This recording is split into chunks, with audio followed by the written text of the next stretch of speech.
Agradecer primeiro aqui o convite.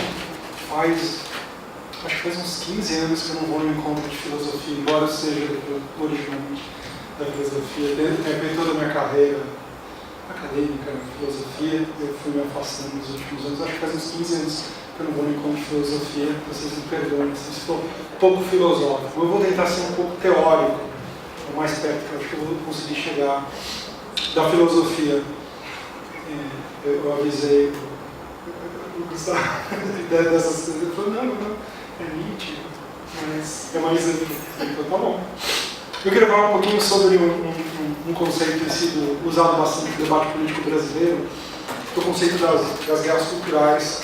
Contar um pouquinho da história desse conceito, como é que ele foi forjado no cenário político americano, como é que ele tem sido importado e como é que ele ajuda a entender, ou não ajuda, mas nesse caso eu acho que ajuda a entender os processos políticos brasileiros. Acho que está todo mundo familiarizado, porque a imprensa brasileira passou a adotar esse conceito de guerras culturais. Eu queria contar um pouco como é que ele surgiu originalmente no cenário americano, por que ele se aplica ao Brasil e ele se aplica a outros lugares. O termo guerras culturais, ele foi utilizado originalmente no século XIX para designar as guerras religiosas na Alemanha, no século XIX, e ele... Quer que troque? Alô?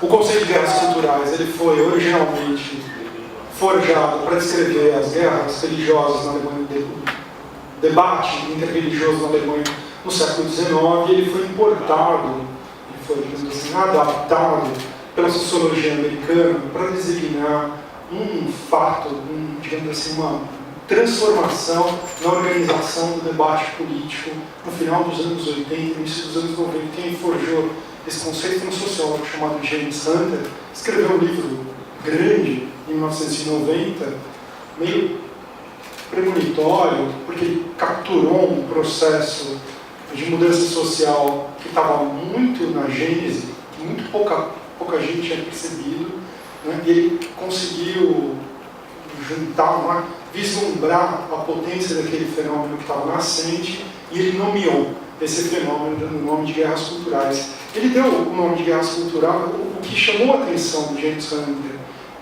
no final dos anos 80, o livro foi publicado em 1990, mas a pesquisa é do final dos anos 80, é que aconteceram dois fenômenos que chamaram a atenção dele e que ele achou que estavam relacionados. O primeiro fenômeno foi o fato de que temas morais que tradicionalmente estavam na periferia do debate político começaram a migrar para o centro do debate político. Então temas como portes de arma, casamento gay, legalização da maconha, aborto, que eram temas que estavam no campo político, nasceram nos anos 80, mas no final, sobretudo dos anos 80, eles começaram a migrar da periferia para o centro.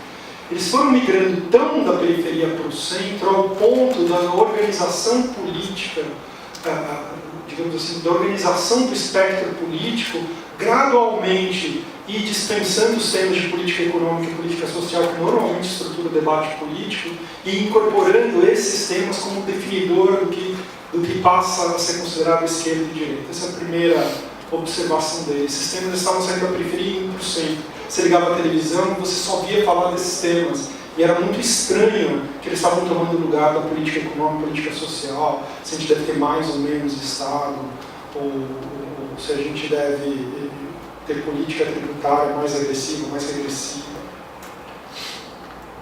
A segunda constatação do James Hunter foi que começou a surgir, do ponto de vista político, um alinhamento entre os setores conservadores das três principais correntes religiosas nos Estados Unidos, os evangélicos, os católicos e os judeus. Essas religiões têm um histórico enorme de conflito interreligioso, enorme, secular, violento. E subitamente, em meados dos anos 80, começou a haver um alinhamento político dos setores conservadores dessas três religiões que começaram a formar bancadas parlamentares e atuar no debate político de maneira alinhada. E a convergência desses dois fenômenos deu uma luz, né, emitindo um alerta, e o Jim Center foi o primeiro a fazer, ele historiou nesse livro chamado Culture Wars, né, as guerras culturais, esse processo na qual esses temas vão saindo da periferia, vão caminhando para o centro, e esses atores políticos religiosos, eles caminham. E se deu o nome, por conta desse livro, precursor, né, a guerras culturais, esse fenômeno no qual esses temas morais ganham centralidade no debate político. Falando de algo que todo mundo sabe que está acontecendo no debate político brasileiro, foi central no processo eleitoral brasileiro contemporâneo e que foi originalmente identificado nos Estados Unidos. É curioso porque o Brasil não está especificamente atrasado, não estamos falando que o Brasil está vivendo atrasado no fenômeno que nos Estados Unidos aconteceu no final dos anos 80 e início dos anos 90. Aquele fenômeno que aconteceu nos Estados Unidos no final dos anos 80 e início dos anos 90, ele foi globalizado. Ele foi globalizado. Vários países que não viviam ou que não viviam com aquela intensidade estão vivendo agora esses fenômenos com enorme intensidade. Não é só o Brasil que está vivendo agora uma coisa que os Estados Unidos vivia há muitos anos, né, que viveu lá e acabou.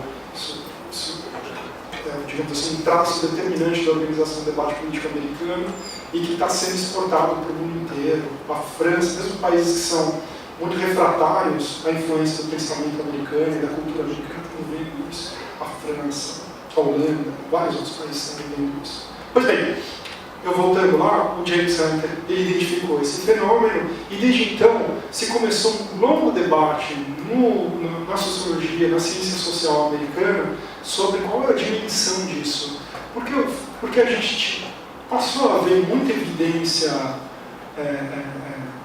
específica de que isso acontecia. Você ligava a TV e esses temas eles estavam crescentes e parecia que o debate político ele estava se polarizando, que todo mundo estava caminhando para esses dois extremos, não é?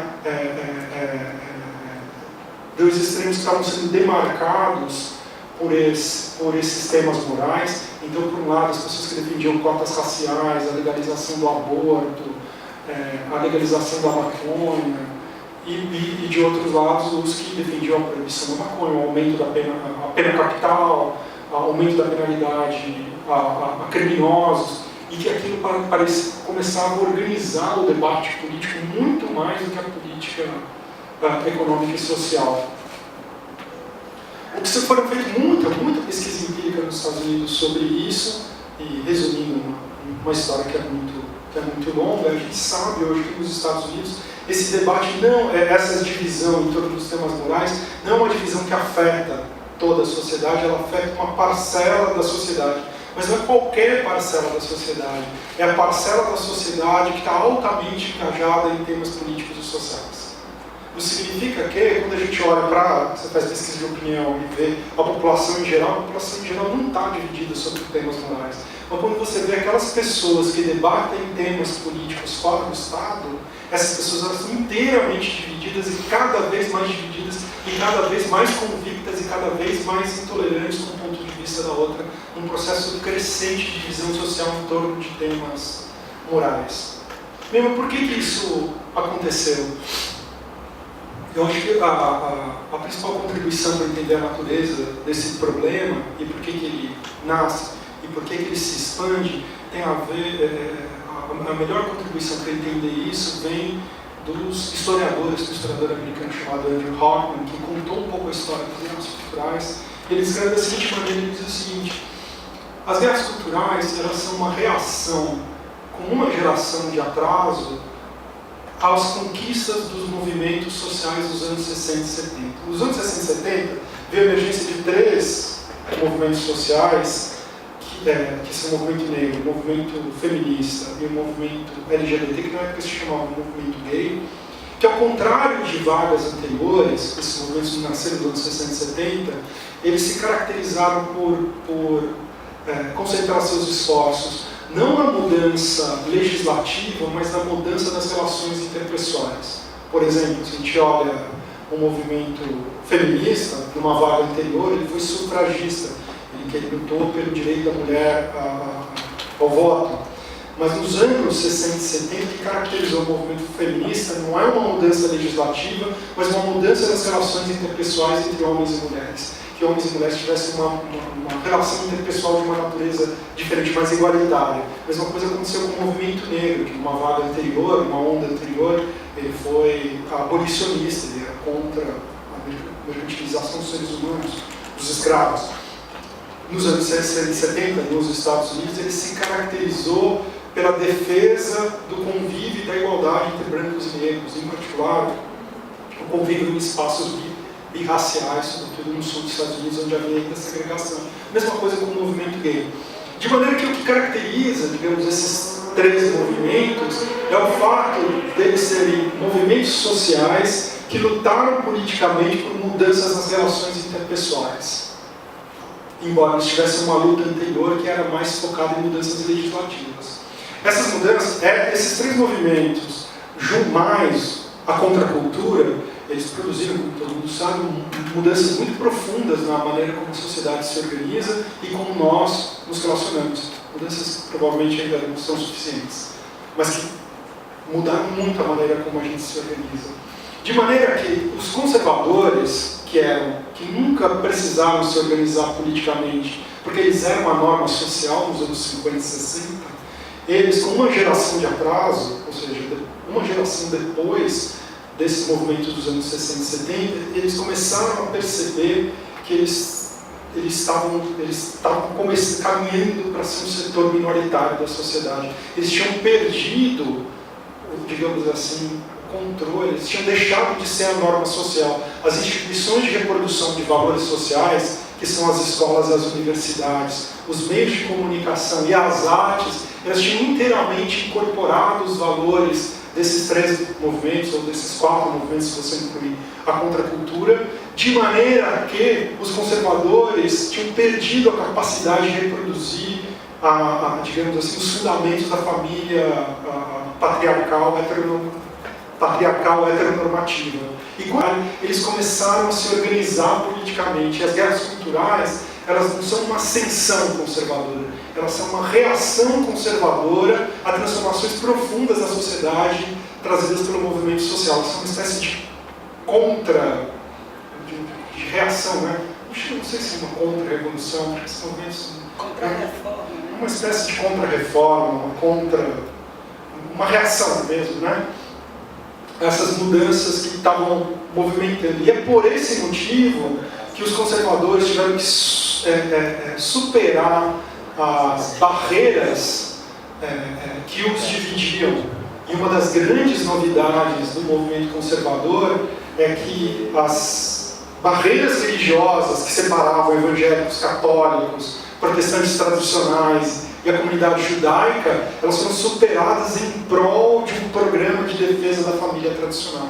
E é essa guerra da família tradicional, aliada com digamos, as vertentes conservadoras das religiões, numa luta contra as instituições que tinham incorporado os valores desses novos movimentos, que é o que a gente conhece como guerras culturais. E essas guerras culturais, elas não são uma guerra que está disseminada na sociedade, ela é uma guerra que está disseminada naqueles setores da sociedade que debatem, que se importam com os valores. Para vocês terem uma ideia, uma coisa como uns 15% da sociedade. Nos Estados Unidos tem muita pesquisa e a gente vê que essa divisão e essa ênfase nesses temas está muito concentrada em pessoas que têm forte identificação no espectro esquerda-direita, forte identificação como liberais ou conservadores, que é o termo que eles usam, se organizar politicamente, forte engajamento, participação em protestos e forte acompanhamento de jornais e revistas, da literatura jornalística. Esses grupos que estão, basicamente os grupos que se importam com política, eles estão divididos, estão cada vez mais divididos. Você vê os gráficos, você vai ver que essa divisão e a centralidade do debate sobre esses temas, ele vai crescendo do final dos anos 80 para cá. Pois bem, deixa eu aqui. Por que isso aconteceu, né? Eu acho que, bem, a primeira resposta vem dos historiadores, né?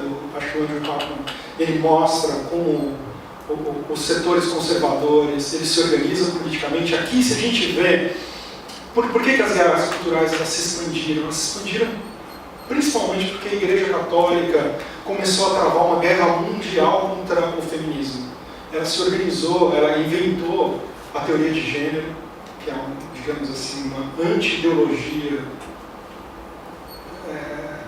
delirante, uma anti-ideologia delirante. Ela parte da ideia de que o movimento feminista está assentado na ideia de que o gênero é uma construção social e que, portanto, ele está pregando, ele está tentando destruir, convencer a sociedade de que as bases naturais da família precisam ser desconstruídas, que a família precisa desaparecer, e numa reação para salvar a família, a Igreja Católica lançou uma campanha mundial contra a ideologia de gênero. Isso foi a base de articulação de diversos...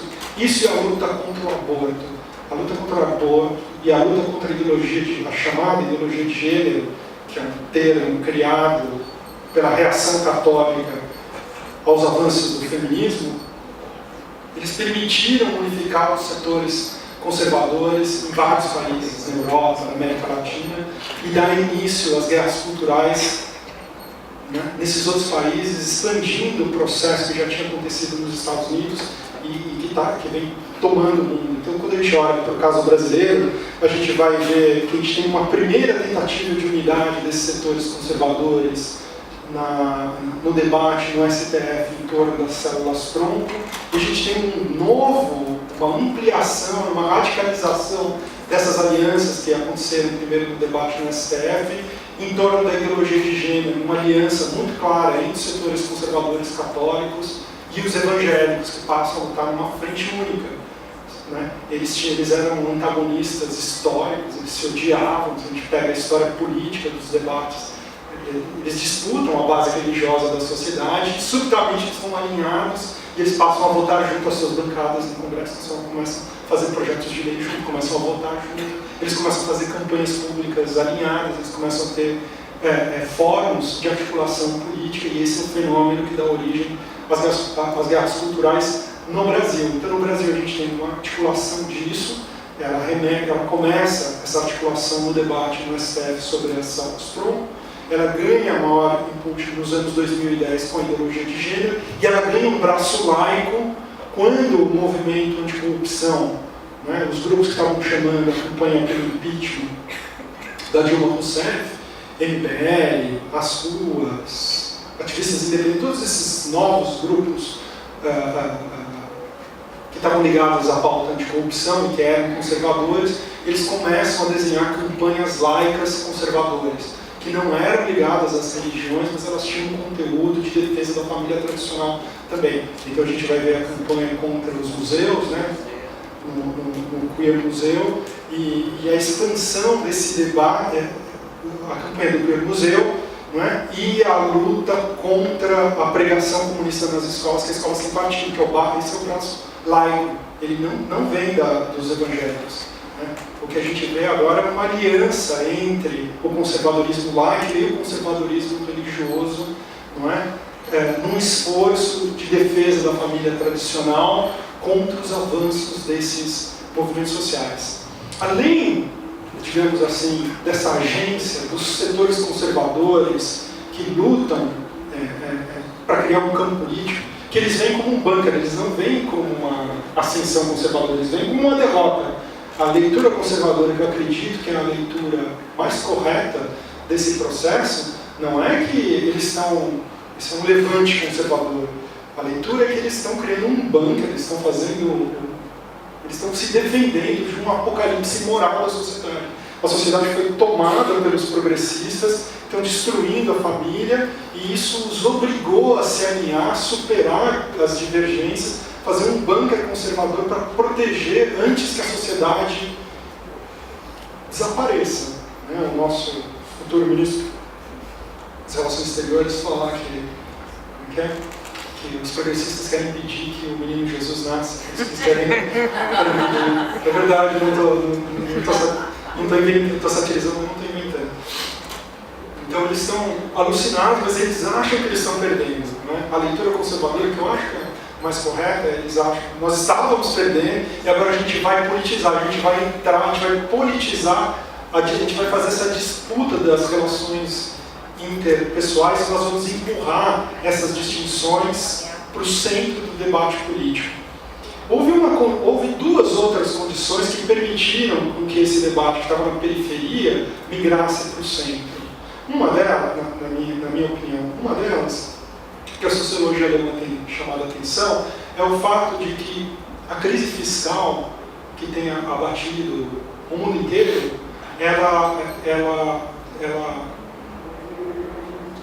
criou uma indistinção entre esquerda e direita. Vou recapitular o argumento do Wolfgang Steckner, que ele defende essa tese. O que ele diz é o seguinte, durante o século XX, o que dava identidade política à esquerda era o fato da a esquerda se ocupar da expansão do sistema de direitos. Então, basicamente, a esquerda se definiu em oposição à direita, que era liberal, porque ela era provedora e criadora de novos direitos sociais, o direito à educação, à educação superior, à habitação. E esses direitos eles eram assegurados por meio do Estado num processo crescente, no qual o Estado ia mordendo cada vez mais uma fatia maior da riqueza nacional. E esse processo de expansão de direitos chegou numa espécie de limite nos anos 80. E esse limite era basicamente dois tipos. O primeiro é que os Estados nacionais não podem morder mais do que metade da renda nacional, porque a gente vive num capitalismo e numa economia de mercado. Isso tem limite, até onde você vai. No Brasil a gente está chegando aos 35%, acho, do PIB da renda nacional é administrado, né? O Estado pega por meio dos impostos. Nos países nórdicos, por exemplo, isso chega a 50%, ou até passa um pouquinho de 50%. Mas esse é o limite lógico, né, que uma sociedade de mercado capitalista permite que o Estado chegue mais do que isso. Isso caracteriza enquanto uma economia de mercado. Então, em primeiro lugar, tem uma espécie de limite da própria natureza do capitalismo, que não deixa que o Estado se apodere de toda a riqueza nacional. Mas o segundo limite diz respeito aos sistemas de seguridade pública, sistemas de previdência. À medida que a sociedade foi envelhecendo, os sistemas de previdência foram ficando cada vez mais onerosos e toda a expansão da capacidade que o Estado tinha de se apropriar da riqueza nacional foi sendo engolida pelos sistemas de previdência. Isso impediu, não tinha mais dinheiro para a esquerda assegurar novos direitos sociais. Quando a esquerda não conseguia mais assegurar novos direitos sociais, ela ficou indistinta da direita. Ela não conseguia se diferenciar da direita.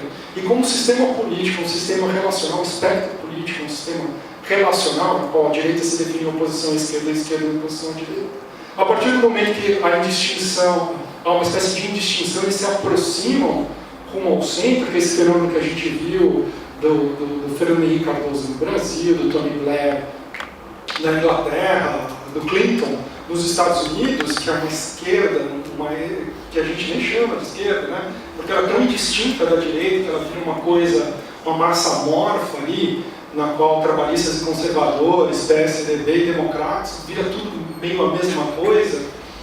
Não é? Isso gera uma crise do sistema de representação, porque o sistema de representação ele se constrói a partir dessa distinção. Por isso eu estou chamando a atenção para isso, porque essa crise de representação do sistema, ela força, ela empurra a esquerda a abraçar as demandas dos novos movimentos sociais, do movimento gay, feminista e negro, como um instrumento de diferenciação com relação à direita. Então a gente tem, ao mesmo tempo, uma organização do campo conservador que começa a colocar isso no centro como uma espécie de autodefesa contra o apocalipse moral, e ao mesmo tempo a gente tem a esquerda abraçando os novos movimentos sociais, porque ela não consegue fazer políticas de natureza social que era o que dava a sua identidade tradicionalmente. E realmente migrem para o centro, exatamente o que a gente viu nessa campanha eleitoral. Essa campanha eleitoral não se discutiu política econômica, não se discutiu política social, o que a gente discutiu foi defesa da família e foi crítica do sistema político. Foi esse fenômeno saindo da periferia do sistema e indo para o coração do sistema e definindo e organizando o debate político brasileiro. Mas o terceiro elemento que eu queria chamar a atenção é um outro, uma aliança que se formou em benefício dessa circunstância. O principal autor, um outro historiador americano chamado Thomas Frank, que chama a atenção que os liberais, não é, eles perceberam a ascensão do movimento conservador como uma oportunidade de criar uma base social para si. Vocês sabem, o liberalismo ele é uma ideia muito potente, que em muitos momentos foi influente na história do capitalismo, mas que nunca teve uma base social, nunca teve um movimento liberal, massas pedindo menos Estado, menos direitos sociais, mais eficácia do Estado. Isso não é uma causa popular, digamos assim, por motivos óbvios. Então o liberalismo ele nunca teve uma base social. Ele teve muita influência porque os detentores do poder econômico defendiam e com dinheiro você compra influência política, inclusive você compra poder de voto, mas ele nunca teve uma base social. E o que os liberais dos anos 80 perceberam é que a ascensão do movimento conservador, que tinha uma base social nos setores conservadores das igrejas, nos defensores da família tradicional, que esse movimento conservador poderia prover para o liberalismo pela primeira vez uma base social se fizesse uma aliança entre liberais e conservadores. E essa aliança ela foi forjada nos Estados Unidos e ela tem sido replicada em vários países. Isso é o que a gente viu no nosso processo eleitoral, com o Paulo Guedes de um lado e a bancada evangélica de outro. Embora chame a atenção que a gente não devia deixar de lado a bancada católica. A gente não, quando a gente está falando dos evangélicos, são preconceitos de classe. O Brasil é um país católico, os católicos são o dobro dos evangélicos. A Igreja Católica, ela tá, apesar de ter um papa progressista em termos sociais, esse papa é extremamente conservador nos costumes e ele está investindo pesadamente na campanha contra a ideologia de gênero. Eles são muito mais influentes do que a bancada evangélica. Eles só são mais invisíveis. Pois bem, então, o que aconteceu, a meu ver, que esse processo tem acontecido, é uma mudança na qual a reação conservadora aos três cavaleiros do Apocalipse, o movimento negro, o movimento LGBT, o movimento feminista e o quarto, que é a contracultura, fruto da organização do movimento conservador, não é? que ganhou ainda mais centralidade com a crise do sistema de representação, que forçou a esquerda a abraçar as guerras culturais como um elemento de diferenciação do sistema político, não é? E que foi ainda também acentuado por uma aliança entre o liberalismo, que viu na ascensão do movimento conservador possibilidade de dar uma base social para si. E esse fenômeno fez com que pautas que tiveram historicamente na periferia do sistema migrassem rapidamente para o centro do sistema, ao ponto de definir uma eleição presidencial no Brasil praticamente no primeiro turno. Eu chamo a atenção, quando a gente olha em comparação às eleições americanas do Donald Trump, esse fenômeno ainda não era possível. E quando a gente olha na reação que os conservadores estão tendo às eleições brasileiras, eles estão vendo as eleições brasileiras como uma espécie de vanguarda do movimento conservador, porque no Brasil, pela primeira vez, eu pude fazer uma campanha pura, só, exclusivamente conservadora e praticamente ganhar no primeiro turno, sem tocar nas questões políticas, econômicas e sociais. O Trump ele precisou fazer uma combinação disso com política nacionalista de defesa dos empregos. O Bolsonaro não fez nada disso. Claro que ele tinha também uma política liberal.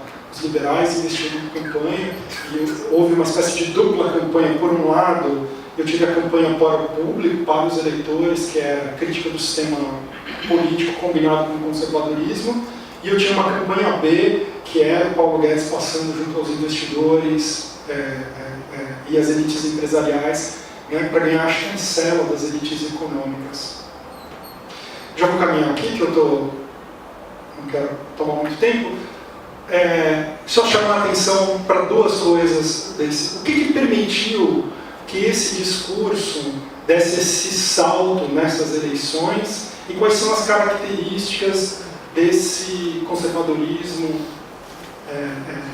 que a gente vai ser obrigado a enfrentar porque ele ganhou centralidade no debate político. Então eu gostaria de chamar a atenção que o que fez com que esse conservadorismo ganhasse enorme força rapidamente, nós estamos falando de um fenômeno nos anos 2010, 5, 8 anos, um fenômeno nasceu e foi jogado entregou a presidência. Não foi um fenômeno que amadureceu em 20 anos. Se a gente olha, por exemplo, a ascensão dos movimentos sociais, o processo de constituição do PT, desde os processos de mobilização do novo movimento operário até a eleição do ano, estamos falando de um processo de 25 anos. Esse aí a gente está falando de um outro processo de 5, 7 anos, ele nasceu, se expandiu e tomou o poder do Estado muito rapidamente. Um dos motivos com que ele teve essa ascensão rápida, ao meu ver, diz respeito à forma populista que ele adquiriu. Populismo aí no sentido do Laclau. Laclau diz que o populismo ele é um movimento político caracterizado por fazer uso de uma retórica do tipo nós, o povo, contra as elites, não é? Na qual esse nós é um significante vazio, uma coisa indeterminada que pode abranger todo mundo, não é? E o que esse discurso que a gente viu na campanha fez é construir, com base no antipetismo e na defesa da família brasileira, um discurso na qual apresentava as elites culturais, intelectuais e do Estado com pequenas minorias que estavam corrompendo o país e que precisavam ser atacados por meio de uma espécie de levante democrático da maioria. Esse nós indiferenciado que podia incluir qualquer um, porque ele era indefinido, né? Uma dessas facetas era o antipetismo, a ideia de que vocês conhecem, né? Tipo, PT é uma quadrilha que tomou conta do Estado brasileiro, né? E que ela precisa ser varrida, que era uma pequena quadrilha contra a qual o povo brasileiro está se levantando. Essas pessoas que vestem de verde e amarelo e que não à toa têm como identidade as cores nacionais, né? Que elas estão indo contra uma pequena, ínfima minoria que precisa ser varrida do Estado.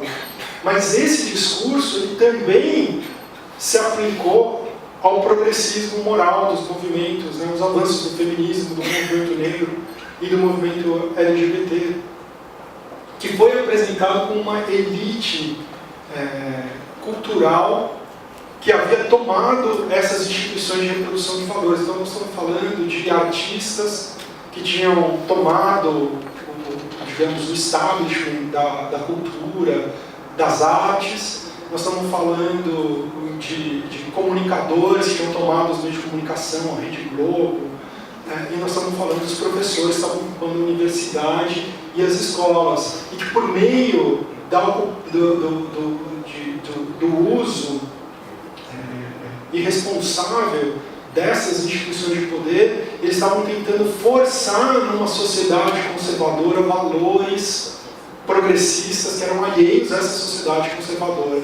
E por meio desse discurso na qual a agenda dos movimentos sociais, desses movimentos sociais era vista como alheia à sociedade e fruto de uma ação elitista de uma minoria, ele conseguiu construir um movimento social anti-elitista, que se articulava se articulava na sua natureza anti-elitista, na sua dimensão antipetista. Então o antipetismo e esses novos movimentos sociais viraram uma coisa só, de maneira que uma coisa alavancava a outra, fazendo com que uma coisa impulsionasse a outra num processo de aceleração muito impressionante, quase levou a uma vitória no primeiro turno.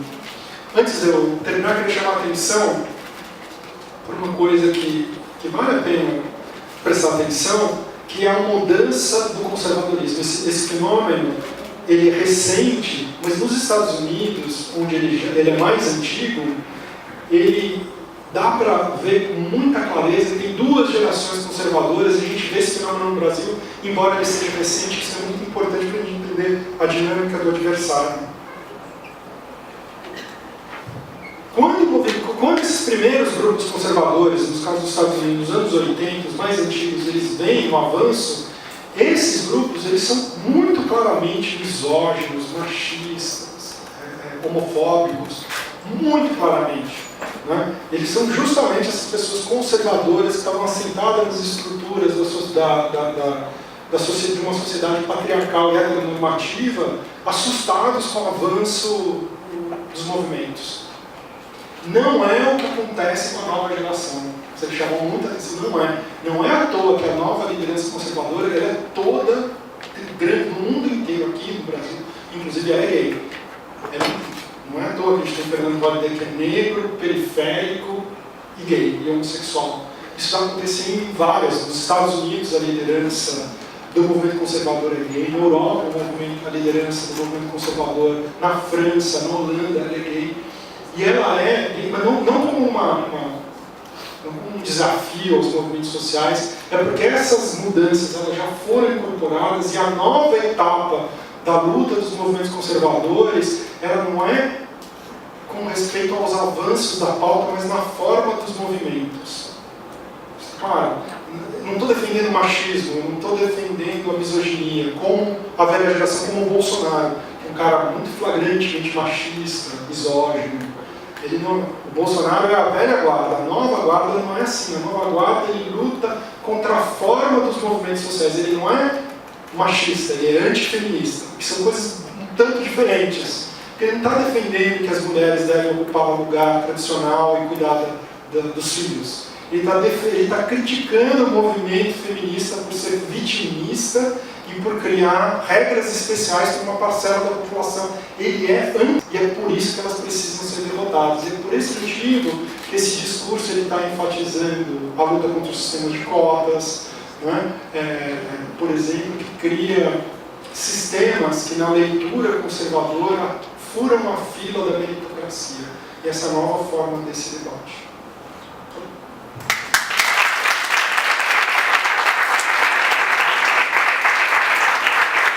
A minha fala, lendo um texto, depois eu vou falar disso daí. Burning All Illusions Tonight. Não é, como eu dizia, uma criação como aquela do Sade, no meio lá da filosofia na alcova, do panfleto que o Domancé disse que encontrou na praça. Não é uma criação literária. E isso que eu vou ler, que se intitula Queimando Todas as Ilusões essa noite, foi um panfleto distribuído em Bolonha em julho de 2001. E eu passo então a ler o texto. Queimando todas as ilusões essa noite. Se estamos aqui, não é como ativistas profissionais da antiglobalização que procuram uma posição de mediação entre os fantoches da economia e suas vítimas e agem no interesse de outros, os invisíveis, os proletários revoltados contra o FMI ou o Banco Mundial, os refugiados, os trabalhadores precários. Nós não estamos interessados em representar ninguém e escarramos na cara de quem quer nos representar. Não entendemos exclusão como exclusão dos centros de decisão, mas como a perda de nossa vida cotidiana e de nossa atividade, como proletários e por causa da economia. Se estamos aqui, não é porque preferimos o mercado justo ao livre comércio, nem porque acreditamos que a globalização enfraquece a autoridade dos Estados nacionais.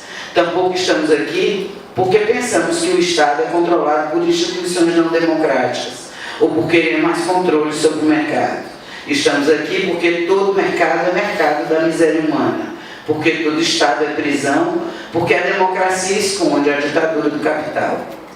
Se estamos aqui, não é porque vejamos os proletários como vítimas, nem porque queiramos ser seus protetores. Não viemos aqui para ser impressionados por protestos espetaculares, mas para aprender as táticas da guerra de classes cotidiana, com os grevistas de Ansaldo e com os proletários desobedientes da indústria metalúrgica.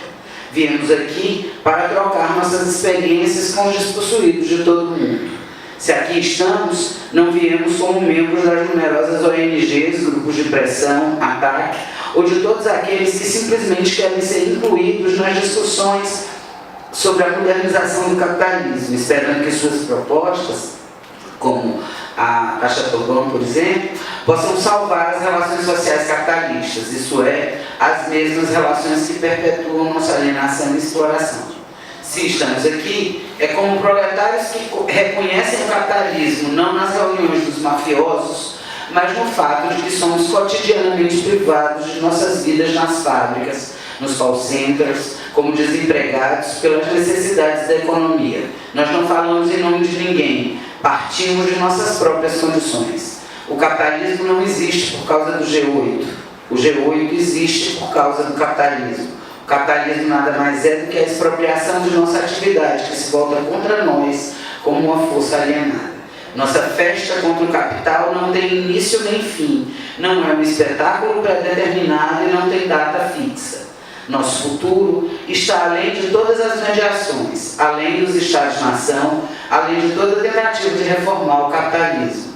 Nosso futuro reside na abolição da economia, pela total abolição do Estado e do capital, pela comunidade humana mundial, Proletários contra a Máquina, 7 de 2001. Essa nota foi distribuída, como eu disse, em Bolonha. Bolonha foi a última das grandes manifestações do ciclo de manifestações que se iniciou em Seattle em 99. Foi aquela manifestação na qual foi morto o Carlo Giuliani. Essa coalizão chamada Proletários contra a Máquina era uma coalizão de jovens proletarizados de call centers da Inglaterra, da Alemanha e da Itália. Eles eram profundamente resistentes ao movimento antiglobalização. Essa foi a primeira manifestação em que esses jovens proletários, vinculados ao movimento autonomista, estiveram presentes. Eles eram contra o movimento antiglobalização porque acusavam o movimento antiglobalização de ser um reformismo que está... Bom, isso que vocês estão dizendo, que estão ouvindo, eles dizerem que não foram fazer lá. Naquela ocasião, e acho que não foi por acaso que eu lembrei desse título, eu conheci o Pablo, falei isso lá no nosso encontro. Eu conheci o Pablo, a gente se conheceu exatamente nesse período do movimento antiglobalização. Fizemos juntos ações no Brasil, da Ação Global do Giro, do Comitê de Solidariedade às Comunidades Abatistas, que foi em todo o Brasil um imenso impulsionador desses movimentos. Mas muito bem, essa nota foi distribuída, como eu disse, nessa que foi a última das grandes mobilizações desse ciclo de 99 a 2000. Depois disso, aqui e ali aconteceu, mas de fato elas marcaram uma profunda depressão no movimento antiglobalização. Não por conta da manifestação de Bolonha, mas de um evento que ocorreu exatos 1 mês e 20 dias depois dessa manifestação, que foi no final de julho. Estou me referindo ao 11 de setembro, ao atentado das Torres Gêmeas, que marcou, penso eu, e aí então eu começo propriamente a levantar a minha hipótese, que marcou em escala mundial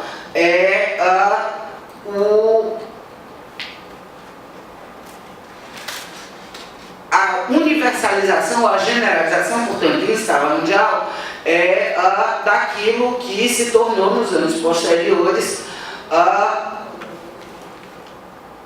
a estratégia mais fundamental de todos os Estados no combate interno, assim como no plano internacional dos blocos de Estado ou dos Estados, o combate ao terror. No 11 de setembro, a gente sabe, não só se inicia uma guerra contra o terror em escala mundial, mas essa guerra contra o terror, ela se dirige também, nesse momento, de modo muito concreto, a inteira desarticulação desses movimentos, em particular na Itália, onde residiam alguns dos autores dessa nota, e onde aconteceu a última das manifestações. O CNI, toda a estrutura de resistência que foi montada, foi absolutamente desbaratado. Foram os CNIs, acho que no mundo todo, né? foram ocupados pela polícia, enfim, se tratava já naquele momento do vândalo, do Black Bloc. Aliás, o Schwarz Bloc teve uma presença importantíssima nessa manifestação de Bologna.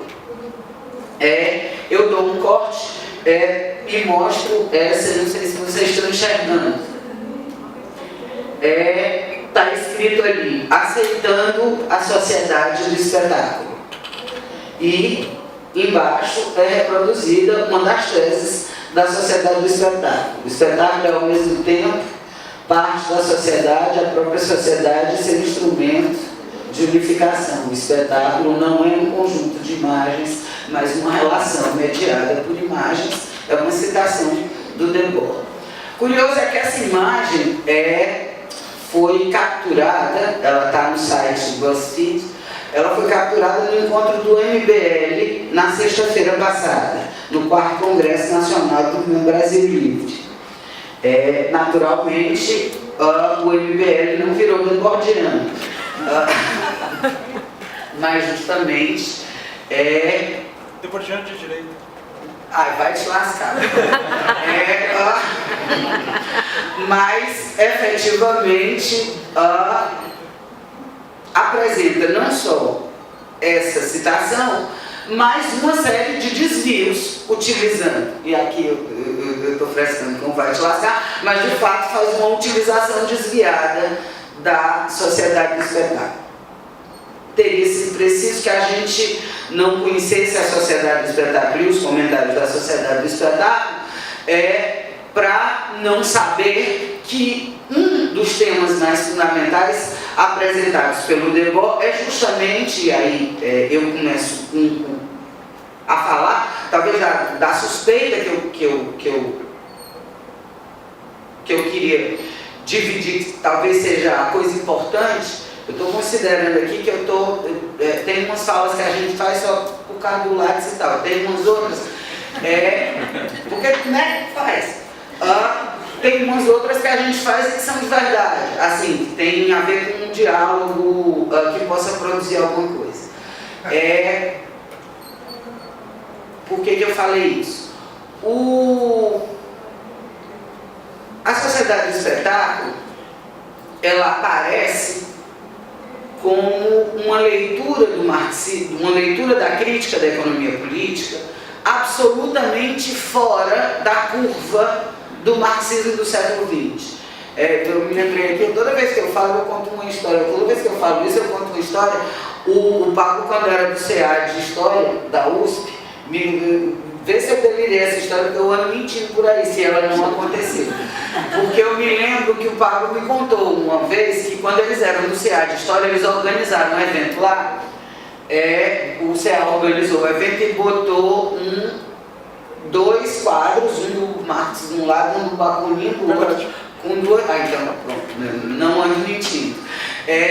Com um Bakunin de um lado e o Marx do outro, e botaram duas horas, eram dois altares. Frescando, né? Mas estou falando disso porque o Debord é justamente um sujeito que seria contemplado muito concretamente nessa imagem, na medida em que ele faz uma leitura e retoma a crítica da economia política sob um viés que, sobretudo do ponto de vista político, retoma um diálogo muito fundamental com a tradição anarquista, que para ele é absolutamente fundamental. Mas por que eu acho que, não só porque o MBL falou, eu de fato já iria apresentar, como disse o Gustavo, as minhas questões a partir do Debord, por que eu acho que o Debord é um pensador que talvez tenha algo a nos dizer muito radicalmente nesse momento? Porque antes de dialogar com Marx ou com Bakunin, o ponto de vista do Debord se assentou, e essa é talvez a grande novidade da apropriação teórica que ele faz do Marx, na hipótese de que toda a ilusão autoral de Marx, de ser autor, por exemplo, de um livro da crítica da economia política, lá no Capital, ela não foi senão o efeito de uma derrota e o efeito de uma outra derrota, quer dizer, o fato de que o Capital, como obra teórica, era não obra do próprio Marx, coisa que o próprio Marx diz lá no segundo prefácio, muito claramente, né? Eu sempre fresto dizendo, quando Marx diz que aquela obra não seria possível sem a emergência das lutas proletárias, ele não está fazendo um agradecimento do tipo desses que as pessoas fazem na monografia, agradeço a Deus, minha mãe, meu pai, é o professor do primário. Tem uma verdade teórica nisso comunicada. Mas essa verdade teórica, em alguma medida, foi completamente obnubilada na recepção, seja na tradição do marxismo ocidental, seja na recepção dos marxistas, pela via do autor. Como esse sujeito de uma teoria. O quarto capítulo da Sociedade do Espírito, no quarto capítulo, o Debord vai muito fundamentalmente fazer uma retomada da crítica da economia política, tanto sob o ponto de vista do Marx, quanto sob o ponto de vista do Bakunin e da presença do marxismo no século XX, justamente para apresentar uma tese fundamental, que é uma tese de Marx que ficou ocultada pelo marxismo. A de que a crítica de uma sociedade produtora de mercadorias só foi possível enquanto crítica teórica, isto é, o desvendamento particular do conceito de mais-valia que o Marx apresenta como uma formulação teórica, na medida em que ela se tornou desvendada pela recusa prática do proletariado insurreto em submeter a sua potência corporal em força de trabalho, ou seja, a converter-se em força de trabalho e a produzir valores de uso submetidos à produção universal de valor de troca. Essa tese do Debord, ela é absolutamente fundamental porque ela vai demarcar uma ruptura muito radical com o marxismo do século XX. Eu estou dizendo isso porque quando a gente lê esse texto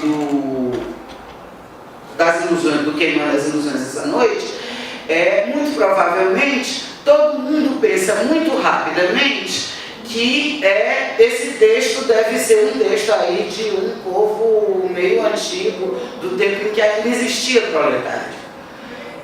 Com efeito, quer dizer, a noção de proletário clássica, que foi sustentada e é sustentada ainda, né, pelo marxismo e por uma série de partidos de orientação marxista, foi posta abaixo não só pelo desenvolvimento do capitalismo contemporâneo, mas sustentada em uma série de estudos muito prestigiosos, que todos eles denunciaram o economicismo do marxismo, uma das marcas, de fato, dessa tradição. O que é interessante do ponto de vista do Debord é que, ao recuperar a crítica da economia política sob esse viés, ele apresenta uma proposição muito fundamental, a de que o espetáculo é o capitalismo, diz ele lá, que se desenvolve a um tal grau que se torna imagem, isto é o capitalismo que veio a ser, no século XX, num contexto em que a universalização da produção de mercadorias atingiu o seu teto. Todas as dimensões da vida humana se tornaram produção de valor. Isso, para o Debord, vai implicar exatamente no que ele vai chamar de proletarização do mundo. Aqui eu não vou me alongar nos meandros dessa exposição, porque ela vai envolver exatamente a passagem no capitalismo, no que ele chama de espetáculo, daquilo que estava situado na esfera da produção mercantil, nos termos da economia política clássica e da crítica de Marx, isto é, a mais-valia se situaria na esfera da produção mercantil, o Debord vai dizer que no capitalismo espetacular, toda circulação já é imediatamente produção e toda produção já é imediatamente circulação. O capitalismo espetacular é o capitalismo inteiramente internacionalizado e monopolizado. Portanto, não faz mais sentido essa separação entre produção e circulação, razão pela qual ele vai dizer que há uma proletarização do mundo. Somos todos proletários e não apenas enquanto trabalhamos, mas na totalidade do tempo de vida, o tempo de lazer, e isso tanto do ponto de vista temporal quanto do ponto de vista espacial. Por que eu comecei então, por esse ponto específico? Porque, para o Debord, o que o capitalismo veio a ser só é inteligível do ponto de vista da derrota para a produção de valor daquilo que é força viva. Isso tanto do ponto de vista da mais-valia, quer dizer, essa substituição da mais-valia absoluta pela mais-valia relativa, que o progresso técnico do capitalismo alcança, ela diz respeito não apenas a um movimento que é econômico, mas se trata, como o Debord vai dizer, de uma economicização, ou de uma economização da vida que incorpora todas as dimensões. A economização que está sustentada. E aí, então, ele retoma a centralidade do conceito de mais-valia para Marx numa violência fundadora. Uma violência fundadora que é aquela que a gente identifica na expropriação violenta, seja nas implosões no interior da Europa, seja em toda o mundo colonial, essa violência que sustenta precisamente a possibilidade da universalização da forma, valor e constituição de mecanismos mais sofisticados de extração de mais-valia que vão exatamente produzir um aumento da produção de valor. Por que eu estou falando isso? Porque para o Debord, o capitalismo espetacular só pode vir a se constituir enquanto tal pela via da derrota daquilo que foi a luta insurrecional contra a conversão das potências vitais em força de trabalho.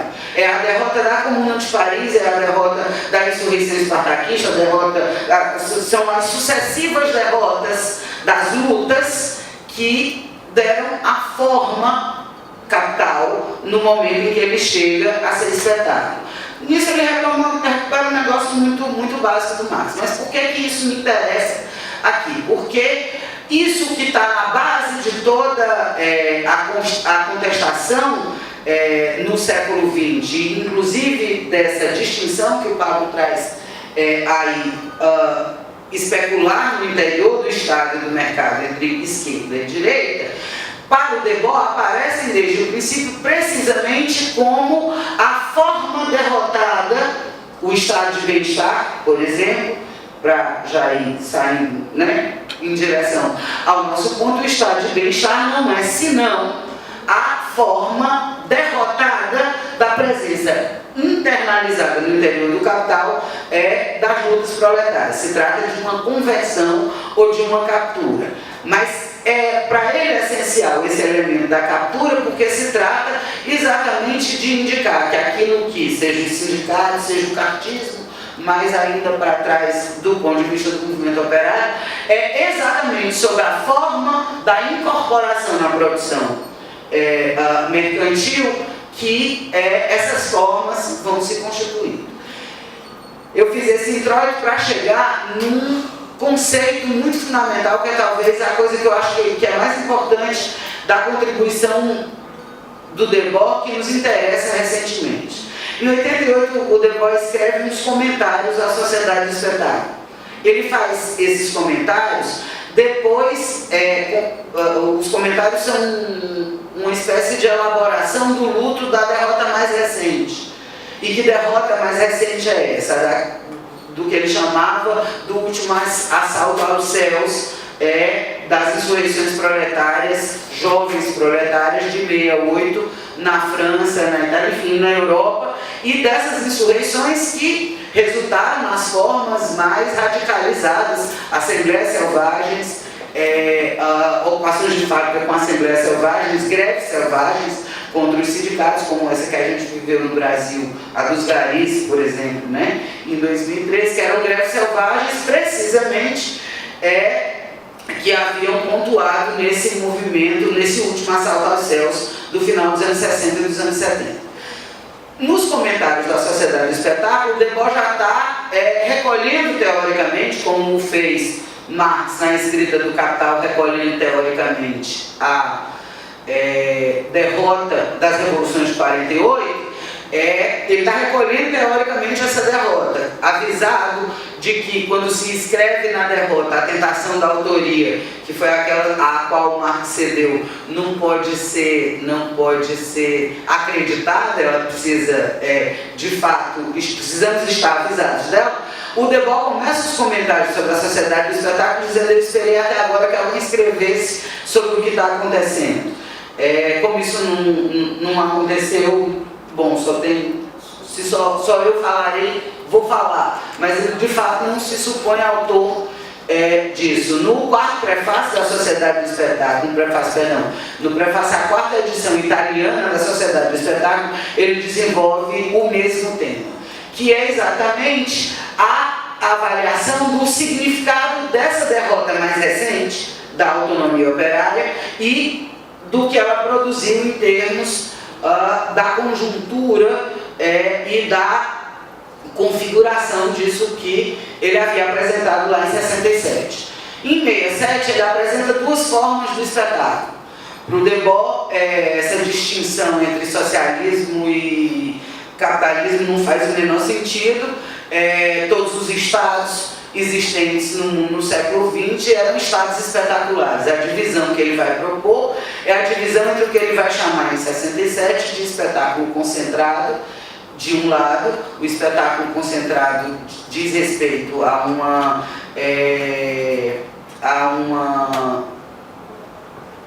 modernização tardia e há um predomínio do ponto de vista do regime de mais-valia, da violência, isto é, da mais-valia absoluta e, portanto, também da guerra, que vai marcar os regimes totalitários ou autoritários. Ele está falando não só do nazifascismo, mas do stalinismo, do leste europeu e de toda a América Latina, porque se trata de um regime tardio de acumulação.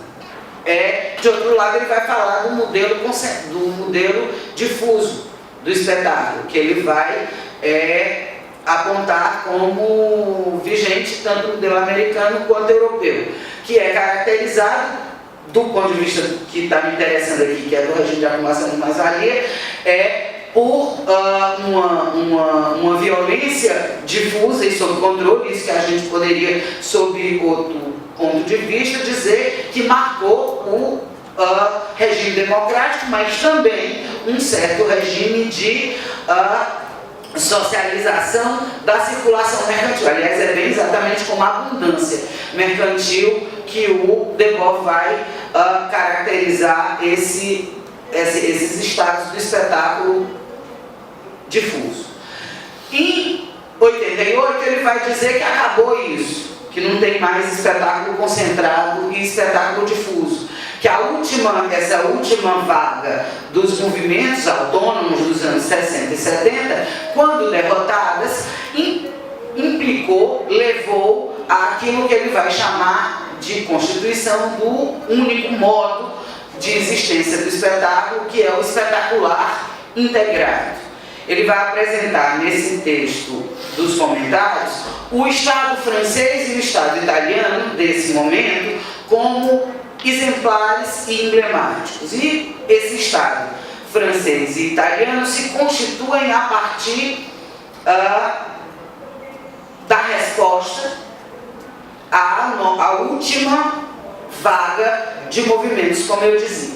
Do ponto de vista da indústria, se a gente assim quiser pensar, esse movimento ele é recuperado esse movimento autonomista, é recuperado na grande reviravolta da gestão da empresa capitalista, exatamente na substituição, na passagem do fordismo ao toyotismo e a todos os modos de gestão que incorporam aquilo que era o elemento central da posição desse jovem proletariado insurgente contra os partidos comunistas, os partidos, né, contra toda a configuração do Estado representativa e etc, para o interior da própria lógica da produção. Se a gente quiser ver talvez o melhor desenvolvimento contemporâneo disso, basta ler a carta do Semmler na Folha de São Paulo.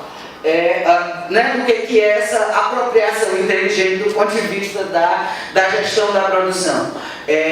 Noções como proatividade e etc vão marcar esse período. De outro lado, e combinando-se com isso, não em oposição a isso, mas combinando inteiramente com isso, ele vai apresentar uma quebra da forma clássica do Estado, já clássica nesse momento, né, do Estado de bem-estar, em função da acumulação do capital, mas sobretudo em função da necessidade de resposta ao inimigo. A operação que o Debord vai então apontar e ele apresenta isso num conceito muito específico, a forma capital e a forma Estado nesse momento aparecem sob a forma da máfia. O conceito que ele vai propor, que é o conceito central do espetacular integrado, é o da forma da máfia. A operação que no final dos anos 70, meados do final dos anos 70, ela vai lá, cabe sobretudo no Estado italiano, aquela operação que vai se consumar na Operação Mãos Limpas, né? Essa que foi o modelo aí da Operação Lava Jato.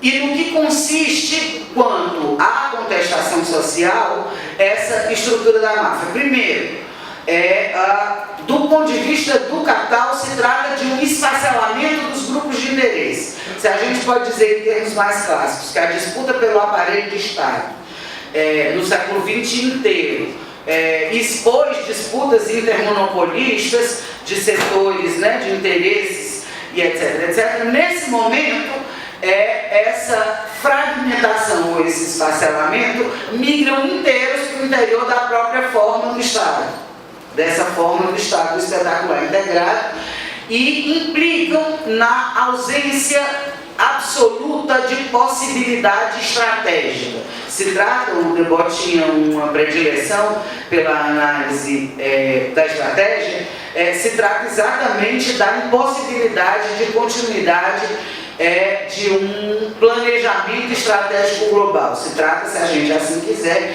de um liberalismo dos serviços concorrentes no interior do Estado. A forma da máfia tem a ver com a forma do privado, isso que numa outra tradição o Foucault vai chamar de neoliberalismo, né? É disso que ele está falando, é desse momento. Mas para ele, esse privatismo, que é também o privatismo das formas de trabalho, isso que eu acabei de falar com a gestão, né? Quando eu falei do Ricardo Semmler, a gente sabe que é esse sujeito que põe os seus colaboradores já que não são proletários, são colaboradores, põe os seus colaboradores para decidir os próprios salários. Põe os colaboradores para, sob um ponto de vista racional, a partir das planilhas e etc, decidir os seus salários. Do ponto de vista do Estado, isso implica uma perda de capacidade estratégica, porque se trata, de fato, de uma guerra de todos contra todos no interior do Estado, no interior da qual não se tem mais capacidade de previsão. O Debord fala disso do ponto da forma nojenta, como ele costuma fazer, porque ele, inclusive, ele começa dizendo: eu não posso ensinar demais. Então vai entender, dê seus pulos aí para entender o que eu estou dizendo. Mas do ponto de vista, quando ele fala disso, ele vai exatamente dizer da fragmentação no interior do Estado de estratégias concorrentes. Ele vai tomar como emblemático disso exatamente o qual é o emblema da máfia. Aí é só isso que eu quero chamar a atenção, que é a máfia. A máfia tem a ver com uma certa forma de circulação de mercadoria, cuja natureza da associação repousa em laços privados ou arcaicos, se a gente assim quiser, e fundado nesse arcaísmo da relação direta. É isso sempre, uma máfia, né? Se trata dos amigos e dos amigos dos amigos. E no arcaísmo dessas relações diretas, se trata exatamente de uma concorrência à base da guerra. E de uma relação com o inimigo, que é a relação da eliminação física. O Debord, eu vou já concluir, o Debord, nos comentários, vai falar que doravante não é mais possível existir crime político. Ele toma como emblemático disso a resolução de uma juíza francesa, o despacho de uma juíza francesa à solicitação de um alemão que estava exilado na França, acusado de terrorismo na Alemanha. Do que eu estou falando desse período em que o Estado alemão o Estado italiano, construiu as Brigate Rosse e etc, etc. Toda a discussão que o Debord vai apresentar é de como o Estado cria o terror. Esse cara que havia sido acusado de ser terrorista na Alemanha, vinculado ao Wagner-Hoff, ele não era vinculado ao Wagner-Hoff, ele foi acusado de si. Pede asilo político e a juíza nega, e no despacho em que ela nega dizendo uma coisa muito singela. Não vamos conceder, não se aplica asilo político porque ele não é um criminoso político. Ele é inimigo da ordem social.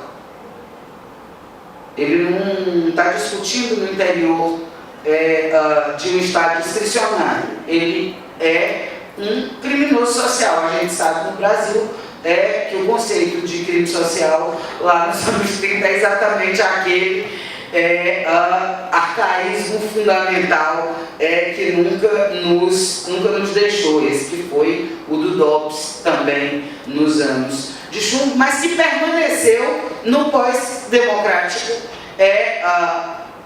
pós-redemocratização. Exatamente sob a forma do crime social. Então a tese do Debord é de que a partir desse momento não existe crime político, só existe crime social. Bom, a gente verifica com muita facilidade lendo o texto do Debord como os desdobramentos contemporâneos tem a ver com alguns desses elementos que ele levanta. Mas a coisa que eu queria, então, para encerrar, levantar é que talvez a gente tenha que dar conta desse processo. Se o Debord tiver razão, a gente teria que entender, por exemplo, que a nossa passagem ao espetáculo integrado foi uma passagem do espetáculo concentrado, isto da forma totalitária, isso que do ponto de vista político a gente poderia chamar de ditadura, né? E chama efetivamente de ditadura, foi a passagem da ditadura à democratização. Mas que essa passagem se deu sob precisamente as condições do espetáculo integrado. Talvez isso nos ajudasse a entender que a oposição entre direita e esquerda já não fazia sentido nos anos 90, porque eu me lembrar desses dias, é muito engraçado. A minha monografia de graduação, eu fiz ciências sociais, eu não sou da filosofia originariamente. A minha monografia de graduação, defendida em 92, defendi uma tese muito esquisita na época. Eu ainda bem fui aprovada e ela foi muito bem aprovada e tal, mas ela era uma tese absolutamente marginal naquela ocasião, de que naquele momento já, isso foi em 92, mas eu analisava os discursos e programas do Lula e do Collor na eleição de 89. E eu dizia, engraçadíssimo, porque eu dizia, a partir de uma certa tradição, é claro, que o que estava em questão era muito mais a legitimação e o discurso, do ponto de vista programático, já em 89, não esperou pela Carta do Brasil não, já em 89, do ponto de vista programático, as alternativas políticas eram muito restritas. E isso porque se tratava já de desse Estado capitalista em crise de financiamento. Já estávamos vivendo o início dos estertores do Estado de bem-estar. Isso era o que a gente dizia na época.